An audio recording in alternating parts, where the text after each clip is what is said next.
ടോപ്പിക്കെന്ന് വെച്ചാൽ നമുക്കറിയാം നമ്മുടെ ജാങ്കോ എന്ന് പറയുന്നത് ORM ബേസിസിലായിരിക്കും നടക്കുന്നതെന്ന് നമ്മൾ ആദ്യമേ പറഞ്ഞിരുന്നു. ORM എന്തായിരുന്നു? നമുക്കിവിടെ SQL ക്വറീസ് യൂസ് ചെയ്യാതെ തന്നെ ഒബ്ജക്റ്റ് ബേസ്ഡ് ആയിരിക്കും ഇവിടെ CRUD ഓപ്പറേഷൻ നടക്കുന്നതെന്ന് നമ്മൾ പറഞ്ഞിരുന്നു. ആ ഒരു ബേസിക്കലായിരുന്നു നമ്മൾ ഇതുവരെയുള്ള എല്ലാ കാര്യങ്ങളും CRUD ഓപ്പറേഷൻ ആയാലും ഓതൻറ്റിക്കേഷൻ ആയാലും എല്ലാം ചെയ്തത് എന്തായിരുന്നു?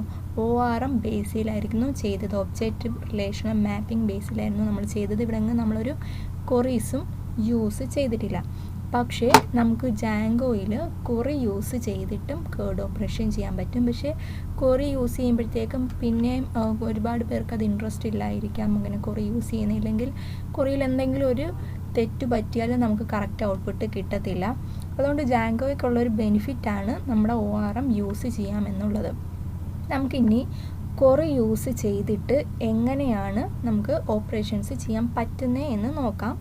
നമുക്ക് അതിന് മുന്നേ ജാങ്കോയുടെ ഡോക്യുമെൻറ്റേഷനിൽ തന്നെ നമ്മുടെ ക്വറീസ് SQL ക്വറീസ് ചെയ്യുന്നതും എങ്ങനെ ഏതൊക്കെ ടൈപ്പ് ഉണ്ടെന്നും എല്ലാം ഡോക്യുമെൻറ്റേഷനിൽ കൊടുത്തിട്ടുണ്ട്. നമുക്ക് രണ്ട് ടൈപ്സ് ക്വറീസ് നമുക്ക് SQL ചെയ്യാൻ പറ്റും ജാങ്കോയ്ക്കകത്ത്. ഒന്നെന്ന് പറയുന്നത് റോ SQL ക്വറീസും രണ്ടാമത് എക്സിക്യൂട്ട് കസ്റ്റം SQLും. ഈ രണ്ട് രീതിയിലും നമുക്ക് ചെയ്യാൻ പറ്റും.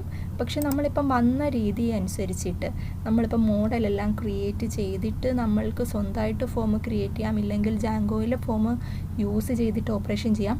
എല്ലാം നമ്മളൊരു മോഡലിൻ്റെ ബേസിലായിരുന്നു ചെയ്തത്. നമ്മൾ ഡേറ്റാ ബേസിൽ ടേബിളെല്ലാം ക്രിയേറ്റ് ചെയ്ത് ആ ഒരു ബേസിലായിരുന്നു നമ്മൾ ചെയ്ത് വന്നുകൊണ്ടിരുന്നത് അല്ലേ. അപ്പോൾ ആ ഒരു ബേസിൽ തന്നെ പോകുമ്പം നമ്മൾ manager.row എന്ന് പറഞ്ഞ റോ SQL ക്വറി ആയിരിക്കും നമ്മൾ ഫോളോ ചെയ്ത് പോകുന്നത് ക്വറി ലാംഗ്വേജ് ഇൻക്ലൂഡ് ചെയ്യുമ്പോൾ. അതെങ്ങനെയാണെന്ന് വെച്ചാൽ നമ്മൾ നോർമൽ ചെയ്യുന്ന പോലെ തന്നെ മോഡൽസ് എല്ലാം നമ്മൾ ക്രിയേറ്റ് ചെയ്തതിന് ശേഷം പിന്നെ നമുക്ക് സിമ്പിളായിട്ട് ചെയ്യാൻ പറ്റുന്നത് ഇതെല്ലാം സെയിം വേ തന്നെയാണ്. നമുക്കിപ്പോൾ ഒബ്ജക്റ്റിലോട്ട് സ്റ്റോർ ചെയ്യാം, അങ്ങനെയൊക്കെ. ഇതിന് ഒരൊറ്റ വഴി പറഞ്ഞു തരുമ്പോൾ തന്നെ നിങ്ങൾക്കത് മനസ്സിലാവും.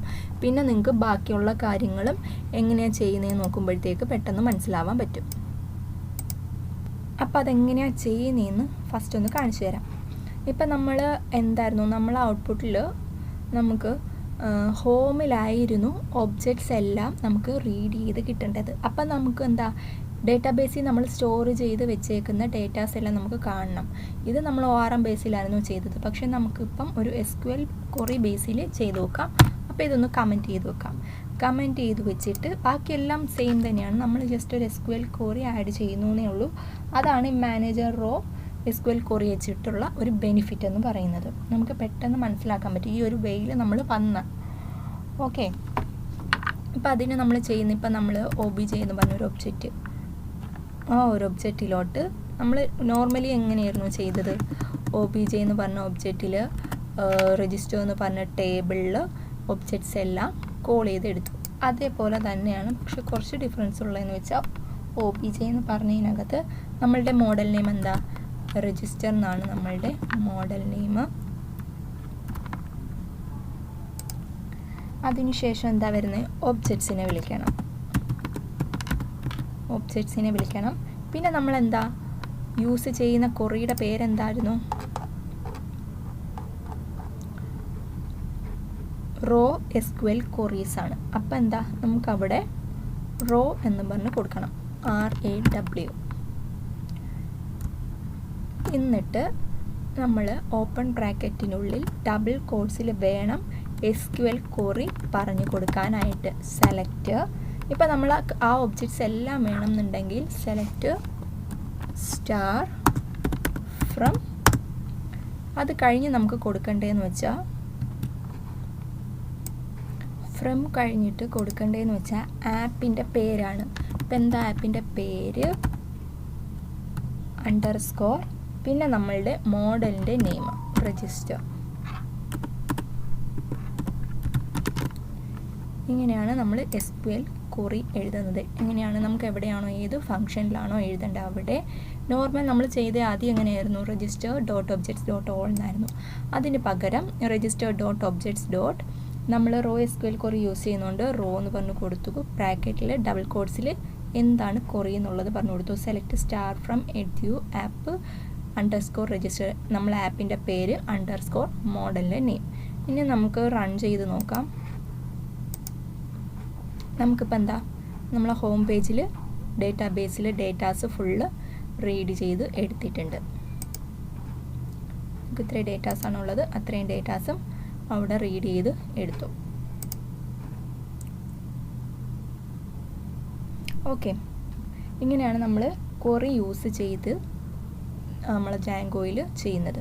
ഇനി വേറൊരു എണ്ണം നമുക്ക് യൂസ് ചെയ്യാം. നമുക്കിപ്പം ഇതിനകത്ത് അപ്ഡേറ്റ് ഉണ്ട്, ഡിലീറ്റ് ഉണ്ട്. SQL ക്വറിയിൽ നിങ്ങൾ പഠിച്ചിട്ടുള്ള എല്ലാം നമുക്ക് ടേബിൾ ക്രിയേറ്റ് ചെയ്യാനോ എന്തോ വേണമെന്നുണ്ടെങ്കിലും നിങ്ങൾക്ക് ഇതിനകത്ത് ചെയ്യാവുന്നതാണ്. എവിടെയാണെന്ന് വെച്ചാൽ ക്വറി എവിടെയാണ് നിങ്ങൾക്ക് കൊടുക്കേണ്ടതെന്ന് വെച്ചാൽ ഈ ഒരു ബേസിൽ കൊടുക്കുക. ഓക്കെ, ഇപ്പം നമ്മൾ എന്താ ചെയ്തത്, ടേബിളിലുള്ള ഡേറ്റാസ് എല്ലാം എടുത്ത് ഇനി നമുക്കൊരു SQL ക്വറി വെച്ചിട്ട് കണ്ടീഷൻ വെച്ചിട്ട് നമുക്ക് കിട്ടിയാൽ മതി. ഇപ്പം നമ്മൾ വേർ കണ്ടീഷൻ SQL ക്വറി കൊടുക്കത്തില്ലേ, വേർ ഇത്ര ID അല്ലെങ്കിൽ ഈ ഒരു നെയിമിൽ വേണം, അല്ലെങ്കിൽ ഈ ഒരു പ്ലേസിലുള്ള ഡേറ്റ മാത്രം നമുക്ക് കിട്ടിയാൽ മതി എന്നുള്ളത് വേർ. ഇപ്പം ഞാനിവിടെ കൊടുക്കുന്ന നെയിം ഈക്വൽ ടു, ഇവിടെ നമ്മൾ ഡബിൾ കോഡ്സ് കൊടുത്തിട്ടുണ്ട്, അതുകൊണ്ട് സിംഗിൾ കോഡ്സിൽ ഞാനൊരു നെയിം കൊടുക്കുന്നു. അപ്പോൾ ഈ നെയിമുള്ള ആൾ മാത്രം, ആളുടെ ഡീറ്റെയിൽസ് മാത്രം ആ ഒരു ടേബിളിൽ നിന്ന് കിട്ടിയാൽ മതി. അതെ, ആ പേരിലുള്ള ഡീറ്റെയിൽസ് ഉള്ള മാത്രമാണ് കിട്ടിയത്. അപ്പോൾ എങ്ങനെയാണ് SQL ക്വറി കൊടുക്കുന്നതെന്ന് മനസ്സിലായല്ലോ. നമ്മൾ ഓപ്പൺ ബ്രാക്കറ്റിനകത്ത് ഡബിൾ കോഡ്സിനാണ് നമ്മൾ ക്വറി കൊടുക്കുന്നത്. നമ്മൾ SQL പഠിച്ചിട്ടുള്ള എല്ലാ ക്വറീസും യൂസ് ചെയ്തിട്ട് നമുക്ക് ഔട്ട്പുട്ട് കിട്ടും. ബാക്കിയെല്ലാം സെയിം നമ്മൾ നേരത്തെ പഠിച്ച പോലെയാണ്. അത് നമ്മൾ റോ SQL ക്വറി യൂസ് ചെയ്തുകൊണ്ടാണ്. ഇനി എക്സിക്യൂട്ട് കസ്റ്റം ഡയറക്റ്റ്ലി അത് ഡിഫറെൻ്റ് ആണ്. നമുക്കപ്പം കുറച്ചും കൂടെ ടഫായിരിക്കും മോഡലൊക്കെ ക്രിയേറ്റ് ചെയ്യുന്നത് ഒന്നുമില്ല. അതുകൊണ്ടാണ് നിങ്ങൾക്ക് റോ ബേസ്ഡ് ആയിട്ടുള്ളത് പറഞ്ഞു തന്നത്. ഓക്കെ, നിങ്ങൾക്ക് ഇനി അത് വെച്ചിട്ട് തന്നെ നമുക്ക് ഡോക്യുമെൻറ്റേഷനിൽ കയറി നിങ്ങൾക്ക് പഠിക്കണമെന്നുണ്ടെങ്കിൽ റെഫർ ചെയ്യാവുന്നതാണ്. ഓക്കെ.